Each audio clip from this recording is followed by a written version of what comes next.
ප්‍රේමවන්ත දරුවෙනි, අප සමිදානන් වහන්සේගේ කුරුසගත වීම අපේ ජීවිතවල උඩු යටිකුරු වෙන්න, ජීවිත අත්දැකීම උඩු යටිකුරු වෙන්න, අපේ ජීවිත වෙනස් කරන්න, අපේ ජීවිතවලට තේරුමක් දෙන්න, ජීවිතවල පරමාර්ථය හොයාගන්න උදව් වුණා. සමිදානන් වහන්සේගේ කුරුස යාගෙන් ගැලූ ඒ මහා අසීමිත අපිරිමිත නිමක් ඉමක් කොනක් නැති උතුරා ගලන ආදරය අපේ සාමාන්‍ය මනසට ගෝචර වෙන්නේ නැහැ. ඇත්තටම කුරුසයේදී කුමක්ද සිද්ධ වුණේ? උන්වහන්සේ තමන් වහන්සේව කුරුස ගත කරමින් උන්වහන්සේ අපට දුන්නේ මොනවාද? එහිදී උන්වහන්සේ තමන් වහන්සේගේ ශරීරය අනුභව කරන්නේ ඇයි, රුධීරය පානය කරන්නේ ඇයි කියා කීමෙන් කුරුස යාගයට මොනතරම් ගැඹුරු නිර්වචනයක් දුන්නේද? මේක තේරුම් ගන්න බැරි නිසායි, අත්දැකීමෙන්ම එය අපි ලැබිය යුතු නිසායි අත්දැකීමට නතු වෙන්න ඒ වටපිටාව ගැන හෙව්වේ. ඒ හරහා අපි ගොඩක් දුර ඇවිදින්. දැන් අද අපි කතා කරන්නේ ඒ අත්දැකීමේ තවත් එක් සන්ධිස්ථානයක්. The bread of the world to come. පැමිණෙන්නට තිබෙන්නා වූ දේව රාජ්‍යයෙහි ආහාරය. The bread of the world to come.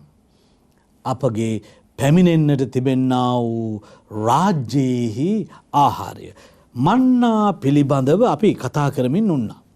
මන්නා පිළිබඳව කතා කරනකොට බයිබලයෙන් පිට ඇති තවත් සවිස්තර විමසීම වටිනවා. මං ඔය දැන් ඔබට කිව්ව මාතෘකාව පරිශීලනය කිරීම සඳහා. මා ආදරණීය දරුවනි, අප සමිදානන් වහන්සේ මන්නා පිළිබඳව තමන් වහන්සේගේ වචනවලින් කරන ලද ඉගැන්වීම් තේරුම් ගැනීම පිණිස අඩුම තරමේ 3 ආකාරයක ප්‍රවේශයන් අප ගත යුතුව තිබෙනවා මේ තේරුම් ගන්න. 3 accounts of the tradition. 3 accounts of the tradition of the Jews. පළවෙනි කතන්දරය ආරම්භ වෙන්නේ මෙහෙමයි. පළවෙනි සංඝාටකය. පෙර සිටම පැවතුණු බව. එනම් මන්නා පෙර සිටම පැවතුණු බව. ප්‍රාග් භාවයක් මේ මන්නාවට ඇති බව. නැත්නම් මන්නා භෝජනයට ඇති බව. එහෙමත් නැත්නම් මුල් මිනිසාගේ වැටීමට පෙර පවා මන්නා තිබුණු බව. අපි දකිනවා උත්පත්ති පොතේ 3 වෙනි පරිච්ඡේදයේ මිනිසයාගේ වැටීම ඊට පෙර මන්නා භෝජනයේ තිබුණු බව. The manna from the beginning of creation. ඒක තමයි පළමු ප්‍රවේශය, පළමු යොමුව. දෙවන යොමුව දේව ජනතාව පෝෂණය කරනු සඳහා ස්වර්ගීය දේව මන්දිරවල තබන ලද ආශ්චර්යවත් අලෞකික අදිස්වභාවික යථාර්ථයක් බව. එහෙමත් නැත්නම් සත්තාවක් බව, යථාර්ථ රූපයක් බව. එනම් මේ භෝජනය දේව භෝජනයක් බව.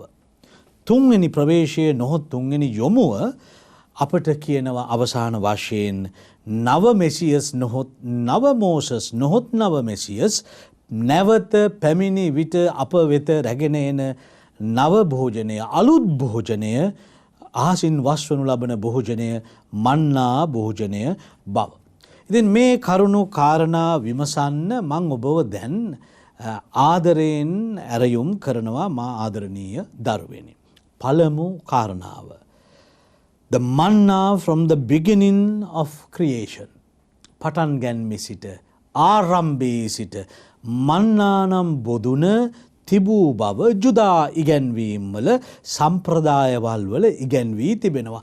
යමෙකුට ප්‍රශ්න කරන්න පුළුවන්, ඔය ජුදා ඉගැන්වීම අපට කුමටද? අප ක්‍රිස්තියානි කාරයන් නොවෑ කියා අපට කියන්නට පුළුවන්. අප සමිදානන් වහන්සේ ක්‍රිස්තියානි කාරයෙකු නොව ජුදා ආගමිකයෙකු බව ඔබ මා හොඳින් දන්නවා.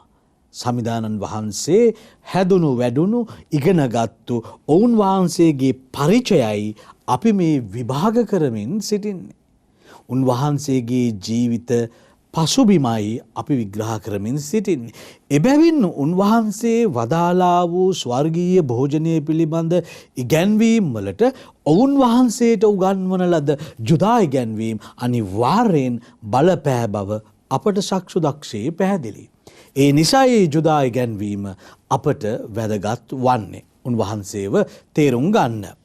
එබැවින් මා ආදරණීය දරුවනි මේ ඉගැන්වීම නොහොත් the manna from the beginning of creation මන්නා නම් වූ භෝජනය ඈත අතීතයේ ඓතිහාසික නැත්නම් ඓතිහාසික සිදුවීමක් පමණක් නොවන බව.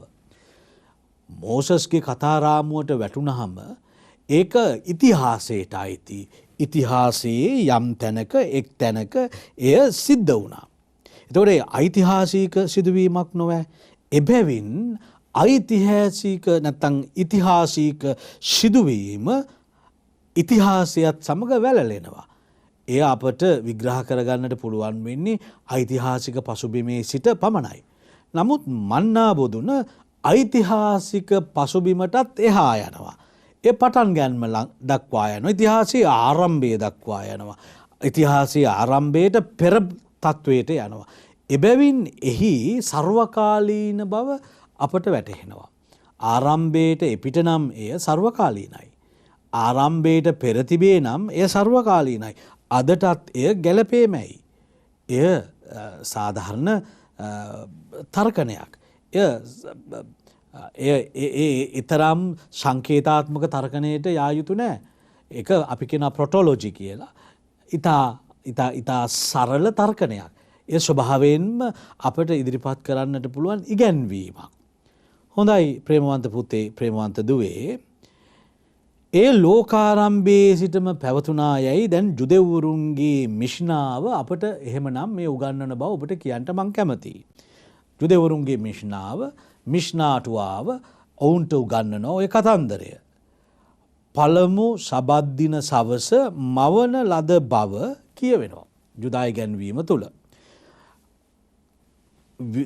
කරුණු කාරණා 10ක් පිළිබඳව කතා කෙරෙනවා.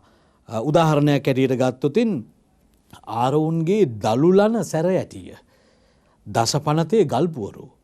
මන්නාද ජුදා සම්ප්‍රදාය තුළ උගන්වනු ලැබුවා මා ආදරණීය දරුවනි පළමු සබත් දින සවසේ ඒ කියන්නේ මැවීමේ ක්‍රියාවලියේ 7 වෙනි දවස හවසයයි ඔවුන් එහෙම අපට උගන්වනවා.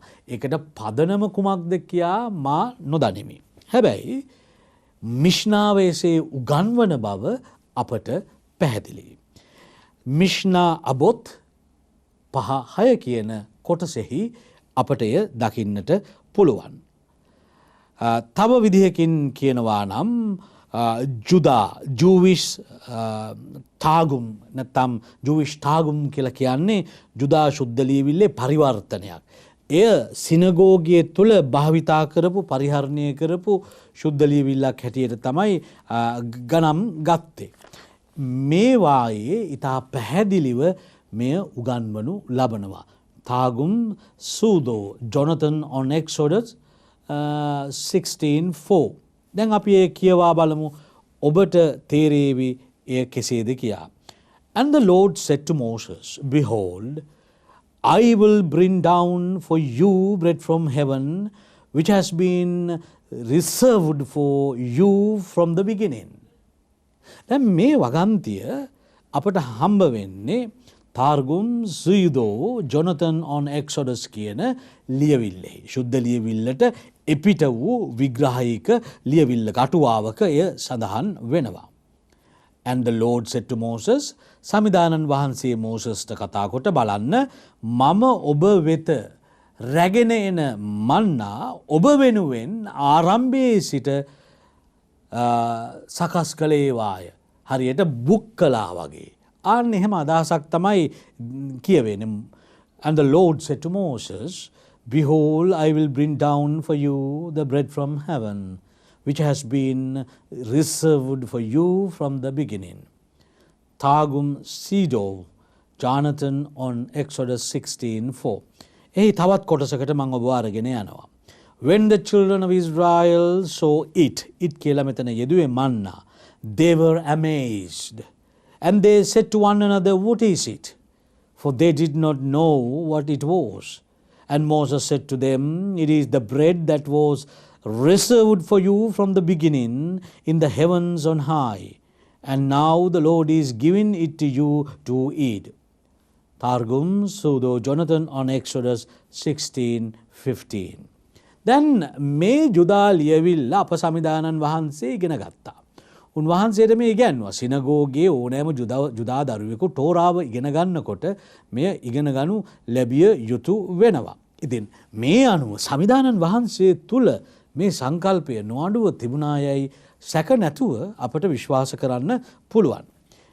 ඉතින් මා ප්‍රේමවන්ත දරුවෙනි, මෙහි කියවෙන්නේ කුමක්ද? මොකක්ද මේකෙන් කියවෙන්නට උත්සාහ කරන්නේ?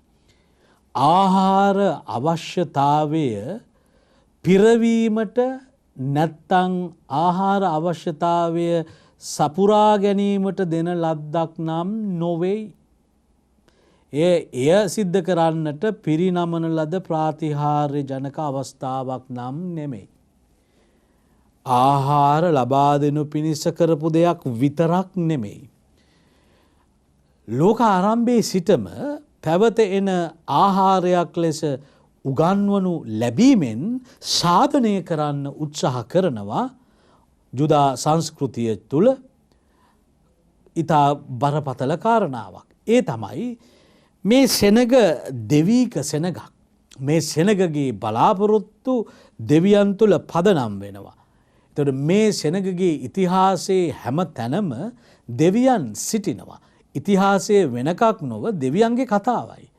එබැවින් මේ ආහාරය දෙවි සමිදානන් වහන්සේ විසින් තමන් වහන්සේගේ ජනතාවට දෙන ලද ආහාරයක්. කුමක් සඳහාද? ඔවුන් සදාකාලිකව අවබෝධ කරගන්නට යන්නා වූ, ලබා ගන්නට යන්නා වූ, භුක්ති විඳින්නට යන්නා වූ සදාතන ජීවිතයේ පෙර නිමිත්තක් හැටියටයි ඔවුන් එය දකින්න පුරුදු වෙලා හිටියේ. ජේසු මේ ආభాෂය අනිවාර්යෙන්ම ලැබූ බව අපට නිසකයි.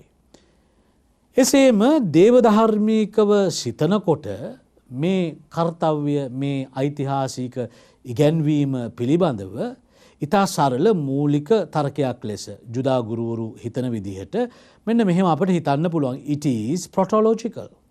It is protological. That it had existed since the very dawn of creation. එතකොට ඒට තර්ක විතර්ක උවමනාවන්නේ නැහැ. ඒ මූලික ධර්මතාවයක් හැටියට ඔවුන් පිළිගත්තා. They accepted it as a primordial truth. එය මූලික සත්‍යතාවයක් හැටියට ආලවට්ටල් නැති, සැරසිලි නැති ස්වභාවයක් එහි දකිනවා. එහි ඇත්තේ පරම සත්‍යය පමණයි. ඒ සත්‍යය තර්කානුකූල නොවන ලෙස පිළිගැනීම, මූලික සත්‍යයක් හැටියට පිළිගැනීම අපි කියන protological truth කියලා. So it is a protological truth. මැවිල්ලේ මුලාරම්භයේ සිටම මා ප්‍රේමවන්ත පුතේ, මා ප්‍රේමවන්ත දුවේ, මන්නා නැවත ගෙනෙන බව ජුදා රබ්බිවරු මේ අනුව ජුදා සෙනගට, සංස්කෘතියට, දර්ශනයට, සම්ප්‍රදායට ඉගැන්වුවා. එනම් රබ්බිවරුන්ට අනුව මේ මන්නා ලැබීම නිකම් සිදුවීමක් නෙමෙයි. මුල් අවස්ථාව නොහොත් සුගතිය, උද්‍යානය, මුල් මිනිසාගේ හා ගැහැණියගේ අත්දැකීම, පාපයට පෙර අත්දැකීම නැවත ලැබීමක් ලෙස තමයි ඔවුන් එය හැඳින්වුවේ. මන්නා නික්ම යාමේදී ආහාරයට ලැබීම දෙවි සමිදානන් වහන්සේ ඉදිරියේ පාපයට පෙර පෙනී සිටීමේ පූර්වාදර්ශයක් ලෙසයි, පෙර ආදර්ශයක් ලෙසයි ඔවුන් දැක්කේ. ප්‍රේමවන්ත පුතේ, ප්‍රේමවන්ත දුවේ, නම් පාපයෙන් දූෂිත ස්වරූපයට පෙර සිටි තත්ත්වය ලැබීම හැටියට ඔවුන් එය අත්විඳින්න පටන් ගත්තා. එබැවින් එය ගහක කොළක හෝ වෙන යම් ස්වභාවික දෙයක් නොවන බව පෙර වැඩසටහන්වලදී මා ඔබට ඉගැන්වුවේ ඒ නිසයි. එය ස්වර්ගයෙන්ම දුන් ආහාරයක් ලෙසයි අපි පිළිගත යුත්තේ. මම ඔබට කිව්වේ සංශයවාදී බයිබලීය විචාරකයන් විසින් විශාරදයන් විසින් විටක අපව අවුල් කරනු ලබනවා. එය ස්වභාවික සංසිද්ධියක් හැටියට ගෙනහැර පාන්න යාමේ. නමුත් බයිබලයේ සුද්ධ ලියවිල්ලෙහි නික්මයාම පොතේ සඳහන් කර මම ඔබට මේ පෙර තේරුම් කර දී හමාරයි සඳහන් කර ඇති ආකාරයට ඊට අනර්ග ලෙස දෙව් දූතයන්ගේ ආහාරයක් හැටියට අපි දැක්කය ගීතාවලියේ 78 වගන්තියේ ගීතිකාවේදී පවා. දැන් මේ විදිහට අපි අවබෝධ කරගන්නවා ජුදා සංස්කෘතිය තුල තිබිච්ච ඉගැන්වීම. අපි පසුවට මේ කාණ්ඩේම පසුවට අපි ඉගෙන ගන්නවා සමිදානන් වහන්සේගේ ඉගැන්වීම් වලට මේ බලපෑවේ කොහොමද කියලා. දැන් අපි යනවා එතනින් පළවෙනි කාරණාව නවත්තලා දෙවන කාරණාවට. මොකක්ද මේ දෙවන කාරණාව? Eternal bread in the heavenly temple. Eternal bread in the heavenly temple. මන්නා පිළිබඳව දෙවන ජුදා ඉගැන්වීම වූයේ මන්නා නම් වූ භෝජනය ස්වර්ගීය මන්දිරයන්හි තැන්පත් කර ඇති බවයි. තිබෙන බවයි. පුරාණ ජුදාවරු යථාර්ථයේ දුටු ආකාරය අපි අවබෝධ කරගන්නේ නැතුව ඔය ඉගැන්වීම තේරුම් ගන්න බෑ. පුරාණ ජුදාවරු අද අපි දකින විදිහට නොවේයි ඒ යථාර්ථය දැක්කේ. වෙනස්ම ආකාරයක යථාර්ථයක් වුන් දැක්කා. අද අපි හේතු නැතුව කිසිවක් විශ්වාස කරන්නේ නැහැ. විතණ්ඩවාදීන් අපිට හේතු ඕන. හේතු අත්‍යවශ්‍යයි. හේතුවක් සාධනයක් නැතුව අපි එය පිළිගන්න කැමති නැහැ. අපි භෞතිකවාදී චින්තනයක ඉන්න සෙනගක්. අපට ඔය කිව්ව ස්වර්ගීය දේව මන්දිරවල තිබූ ඉගැන්වීම තේරුම් ගන්න අපට නොහැකි. ජේසුස් සමිදානන් වහන්සේගේ උත්පත්තිය පවා නොපිළිගන්නා සමාජයක මෙවැනි අදි අලෞකික තත්වයක් පිළිබඳව තේරුම් ගන්න එතරම් පහසු වෙන්නේ නැහැ. පෙනෙන ලෝකයේ తాවකාලික පෙනෙන ලෝකය නොපෙනෙන ලෝකයේ తాවකාලික සංකේතයක් බවයි ජුදාවරු ඇදහුවේ. පෙනෙන ලෝකය නොපෙනෙන ලෝකයේ తాවකාලික සංකේතයක්. In ancient Judaism, however, they saw the material world as a kind of visible sign of an invisible world, a supernatural realm in the heavens. ඒ අනුව අපිට පැහැදිලි රබ්බීවරුන්ට අනුව මෙම ස්වර්ගීය රාජධානියේ මධ්‍ය වුණේ දෙවියන් වහන්සේ බව. මෙය නොපෙනෙන ස්වර්ගීය රාජ්‍යයක පෙනෙන සංකේතයයි. එබැවින් දැන් අපි ටිකක් එහාට යමු නොපෙනෙන රාජ්‍යයට. මේ ස්වර්ගීය රාජධානියේ මධ්‍ය වුණේ දෙවියන් වහන්සේ. දෙවියන් වහන්සේ අසංඛ්‍යාත ගිනිය නොහැකි සුරදූතික ස්වර්ගීය පැවැත්ම වලින් වටවී විරාජමාන වී වැඳුම් පිදුම් ලබමින් උන්වහන්සේ මහේශාක්‍ය ලීලාවෙන් සිටි බව ඔවුන්ට උගන්වනු ලැබුවා. එය විශේෂයෙන් වැඩි තිවුර කරුණක් බවට පත් වුණේ බබිලෝනියානු විප්‍රවාසයෙන් පස්සේ.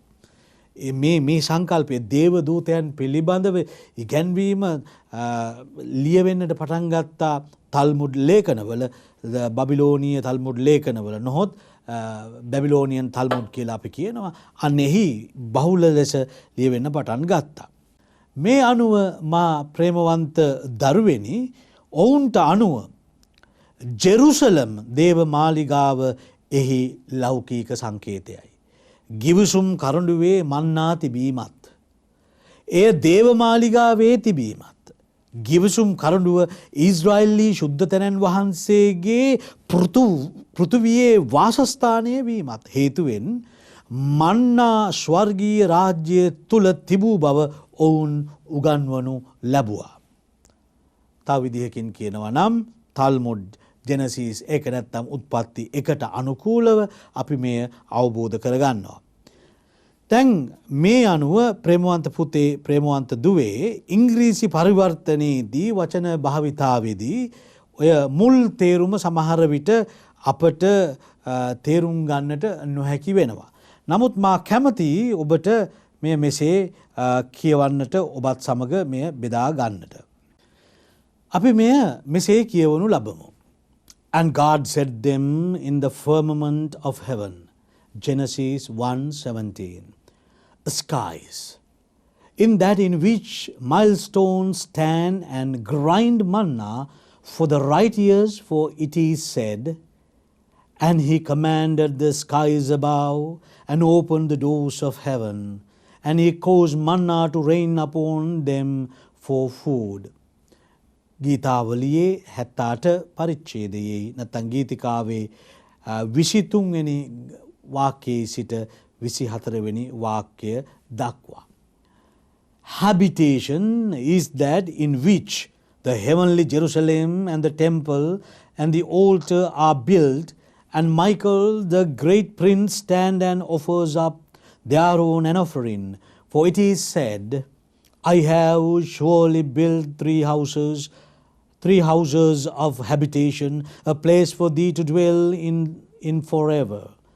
1 King 8:13. And hence do we drive that is called heaven, for it is written, look down from the heaven and see, even from the holy and glorious habitation. Isaiah 63:15. And you can see the whole thing in Babylonian Talmud, Haggai 12b. Haggai 12b. Babylonian Talmudේ Haggai කියන කොටසෙහි 12b වගන්තිය.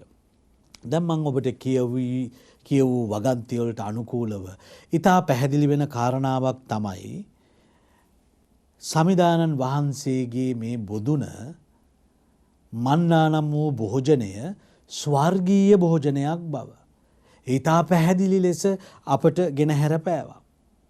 ගීතාවලිය 78:23 ඉඳලා 24 දක්වාත් එක රාජාවලිය 8:13 වෙනි වගන්තියත් යෙසායා දිවසිවරයාගේ පොතේ 63:15 කියන වගන්තිත් උපුටමින් සවිස්තරව විස්තර කරමින් බබිලෝනීය තල්මුඩ්හි හග්ගිගාහ කියන කොටසෙහි 12b කොටස අපට ඉගැන්වුවා මෙය ස්වර්ගීය භෝජනයක්. මේ ස්වර්ගීය භෝජනය දේව මන්දිරවල තැබූ බව. ස්වර්ගීය දේව මන්දිරවල තැබූ බව. කෙසේ වෙතත් මේ තල්මුඩ් එකේ ලියවිල්ලට අනුකූලව මන්නා ආශ්චර්යමත් අධිභෞතික අලෞකික ස්වර්ගීය මන්දිරවල තිබෙන්නා වූ අප වෙනුවෙන් තැන්පත් කළා වූ ආරම්භයේ සිටම තිබෙන්නා වූ අනාගතයට තිබෙන්නා වූ ස්වර්ගීය බොදුනක් බව ඉතා පැහැදිලිව කියමින් එය පොළවේ ධර්මිෂ්ඨයන්ගේ භෝජනයේ හැටියට හඳුන්වලා දෙනවා. අවසානයේදී අපිට කියන්න පුළුවන් කාරණාව තමයි manna is an eternal reality. මන්නා නම් වූ භෝජනය සදාතනික සත්‍යයක් හැටියට අපට දකින්න පුළුවන්. හොඳයි. අද දවසේදී අපි කරුණු දෙකක් කතා කළා. එනම් මන්නා නම් වූ භෝජනය මුල් ආරම්භයේ සිටම තිබූ බව, එසේ තිබූ භෝජනය දේව මන්දිරවල රක්ෂා කොට තිබූ බව. ඉතින් මේ ඉගැන්වීම අප සමිදානන් වහන්සේගේ සත්ප්‍රසාදීය ඉගැන්වීමත් එහි සම්ප්‍රදායත් එසේ දිස්වෙන්න හේතු සාධක වුණායයි අපට සැකහැර නැතිව ඉතා හොඳින් පිළිගන්නට පුළුවන් කාරණා කීපයක් ඇති නිසා මා මෙය ඔබට ගෙනහැර පෑවා. හොඳයි, මේ දැනුමත් සමග ලබන සුමානයේදී ලබන සතියේදී අපි එකතු වෙමු. එකතු වී තවත් එක් කරුණක් විස්තරව සවිස්තර කරගනිමින් අපි සූදානම් වෙමු මේ මන්නා නම් වූ භෝජනේ ස්වර්ගීය භෝජනය වන නැත්නම් සමිදානන් වහන්සේගේ නිර්වචනය වන උන්වහන්සේගේ සිරුර හා රුධිරයේ බවට හැරෙනුයේ කෙසේද කියා. ඒ තේරුම් ගන්නට ආත්මයන්න් වහන්සේ ඔබට අත්දැකීම දානය කරන සේක්වා. ඉතින් ඔබට සමු දෙන්නම්. නැවත හමු වෙනතුරු ආදරවෙනි ඔබට ජේසු පිහිටයි.